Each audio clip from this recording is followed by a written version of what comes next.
Daniil, bad luck. Not the result you were looking for, of course, today, but maybe like last night match had an impact on your performance today. Maybe, but also Holger played very good, so you can never know, and that's tennis, you know. Sometimes you play night match and you have to be ready for the next one.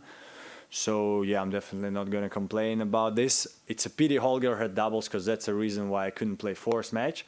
And I can understand it, because at first when I saw it, I was like, what the hell? And then I saw that he has doubles, so I mean, understandable. He played good. He's a great player on clay. I feel like that's a surface that suits him the best with his heavy topspin strokes. So yeah, I think he's a very dangerous player on clay for the years to come. Daniil, hi, Simone Terno, Eurosport Italy. After years where everybody seems to be like best friends on the tour, you Nick, Holger itself, Stefanos are bringing, you're bringing some spicy to the tour. I was wondering if you want to answer to the words that Sasha last night said. He said he's one of the most unfair players in the world. They take fair play and sportsmanship very serious. He does not. He takes a toilet break when it's not possible anymore. If you want to answer this. Yeah, first of all, I do think that, honestly, with probably 90 players on tour, I'm great friends. With maybe 50, it's not like best friends, but really great relationships. So I usually feel bad when something on court happens and, let's say, I'm not fair play, because I know sometimes I'm not. Yesterday, what the thing with the stick made him say this. Toilet, well, I wanted to pee, what does he want me to do? And let's take it step by step. So 2-all, no, 3-2, I have like 5 break points or whatever, he manages to hold, congrats. Then I make the game 40-love for me, I go to the toilet, I lose next 2 games, he's serving for the match, and he's saying, I'm going to the toilet to make him play worse. Like, Sasha is living in his own world. I already had like 5 players in the locker room coming to me and saying, come on, Daniil, why are you so unfair? And yeah, Sasha, when he loses, we can find maybe 25 interviews of him where he does say some strange things. And again, honestly saying, like, if guys like Casper, I don't know, Andre, maybe Karen, even Diego, so I had a, let's call it a fight with him in ATP Cup. Honestly, I'm at fault, and probably he still like doesn't like me the way maybe he liked me before this match. And I'm sorry that a guy like Diego, so kind and so fair play, feels like this about me. Sasha is not this guy. Sasha is not like Casper, is not like Diego, is not like Andre. When he says someone is not fair play, you're like, okay, great, look at yourself in the mirror. Vuk Brajević, Courier Sports Serbia. Hi, Medved. How is this spontaneous relationship or dialogue with the audience working out for you? Or is this some kind of a reaction to what happened in Melbourne last year when you said that the audience killed your dreams? Is this some kind of a revolt? How do you interpret this? I would say it's kind of, yeah, because, so what happened first match with Sonego, I serve an ace, I thought it was on the line, so I even go for the next ball, the referee comes down, says it's out, so I want to see. I go there, crowd starts stifling, I'm like, shut up guys, I just went to see the bad bounce, the bad bounce, clay, the bounce, what's wrong? So yesterday was the same, I was discussing with Carlos, I actually heard the ball, like he said, heard the ball on the line, but I go to see the mark, I only see 1 mark out, no marks on the line, so I'm like asking him, okay, I see the ball out, what else? And they start also sifling, I'm like, shut up, and I'm not going to play till you guys stop sifling. So every time it's going to be the same. If the whole stadium is going to siffle, I'm just going to sit down and wait. And if I stand up, they siffle, I'm going to sit down again, so we're going to have to wait for an hour. Yeah, that's because I haven't been booed that many times, you know, it happened sometimes, I'll not lie, but it's not like every tournament it happens, so yeah, I just, especially, again, same, US Open 2019, I was getting booed for a reason, let's call it I deserve it. Here, go to see a bounce, I get booed, no guys, I'm gonna sit down, I'm gonna wait till you come down, if you don't come down, we're not gonna have a match, good for you. Daniil, I did the interview with Sasha yesterday, and I want to continue with one more question. I always thought you guys would be more than rivals. I thought you would be even friends. Is that not the case on the one hand? And on the other hand, how disappointed maybe are you that he does this publicly and doesn't approach you directly in order to solve that problem with you instead of the way he chose it? First of all, I think it's tricky because I don't want to say too much because he probably did it, when was it? Like straight after the match probably, right? Yeah, you're in the heat of the moment, so if he says the same in 1 week, different story. If he changes his mind, different story. I can understand, after the match, many things can happen. I just saw that Mane and Sane apparently had a fight or whatever. It's after the match, heat of the moment. He lost a tough one. He was serving. So I'm not going to go too much into details. Just going to say we were never really close friends, maybe only in juniors. That's only him in his congratulations speeches saying something like he was friends with me and my wife, which is definitely not the case since long time.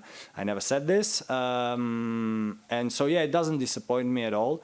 But again, if in 1 week he's going to continue the same way, I'm going to come to him in the locker room and say, let's discuss what's wrong. Tell me, I'm going to tell you, and maybe we're never going to speak again and we're going to be enemies or whatever. But at this moment, I don't care much. Anything else in English? Français? Oui, Daniil, faire un point sur ce tournoi. Finalement, est-ce que tu es content de toi? Est-ce que c'est une bonne manière de lancer la saison sur Terre pour toi? Franchement, c'était pas mal. J'ai battu de très forts joueurs sur Terre. Hier, le match, c'était magique. C'était dur. C'était dur, c'était bien. De le gagner, c'était énorme. Parce que ouais, c'est ça le tennis. C'est pas facile de gagner les matchs comme ça. Aujourd'hui, Holger a très bien joué. Est-ce que je pouvais jouer mieux? Oui. Mais on revient sur le truc où sur terre, je suis un peu moins à l'aise que sur dur. Et lui, je pense que terre, c'est son surface préférée. Il a vraiment des frappes pour être meilleur sur cette surface. Et je pense que dans les années suivantes, il va être vraiment fort sur cette surface. Donc, c'est plutôt très positif. Il y a d'autres grands tournois à jouer derrière. Donc, à voir comment je fais après. Mais plutôt très positif ici à Monte-Carlo. Mais Daniil, avant le tournoi, vous disiez que c'est une surface qui ça ne change pas. Voilà, que vous trouvez. Vous parliez des chaussettes sales et tout, mais ça ne change pas. Est-ce que vous ne prenez pas goût petit à petit après des performances comme celle d'hier, justement? Est-ce que ça vous aide pas?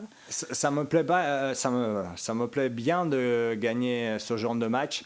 C'est le bataille. Et en plus, je trouvais que je jouais vraiment bien, un peu comme il faut jouer sur terre battue, avec les gros coups droits, beaucoup des rallyes, beaucoup des breaks.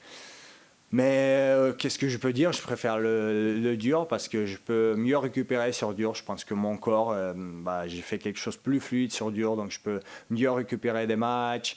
Je peux être plus serrant, peut-être gagner quelques matchs un peu plus facile mentalement pour être prêt pour le prochain. Donc, c'est des petits détails où sur terre, encore une fois, j'essaie et je vais toujours essayer de faire mon mieux parce qu'il y a beaucoup de points à gagner si tu veux devenir numéro 1, 2, 3 mondial, si tu veux rester très fort. Et c'est juste, j'aime bien, je déteste perdre, j'aime bien gagner les matchs.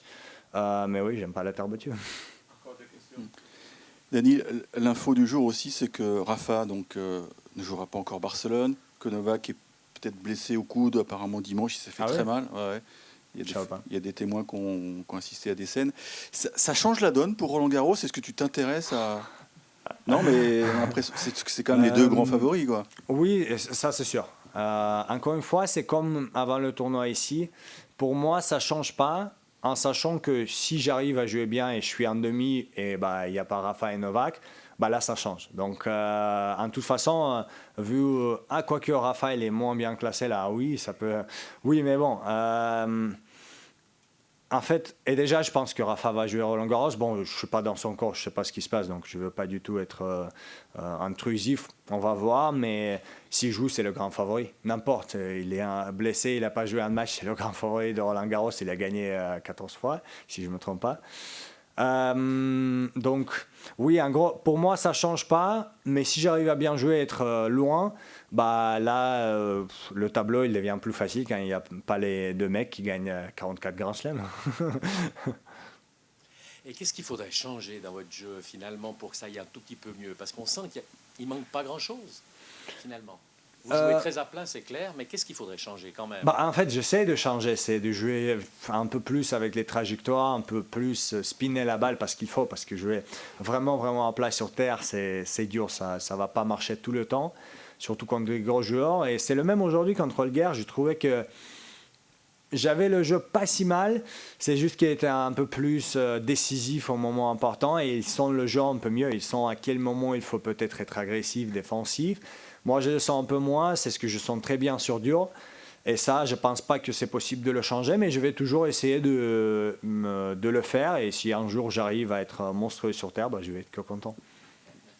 Oui, Daniil, tu as joué contre Alcaraz à Indian Wells, Rune ici. Est-ce qu'on sent vraiment maintenant la présence des jeunes vraiment de manière très puissante? Ouais, eux, les deux, ils sont très forts avec Sinner. Et on l'a vu tout de suite, même quand ils ont monté très rapide. Ils n'ont pas fait petit à petit, ils ont montré très rapide. Sinner peut-être un petit peu moins rapide. Holger, l'année dernière à Bercy, il gagne le Master en servant 2 balles de match au premier tour. C'était énorme. C'est des très très grands joueurs. Qu'est-ce que je peux dire de plus? Non, c'est des très grands joueurs. Carlos pour l'instant, le plus grand, il faut le dire. Mais ouais, ils sont très forts et pour des années à venir, ils peuvent être top 10 ou à côté en tout cas. Merci. Merci.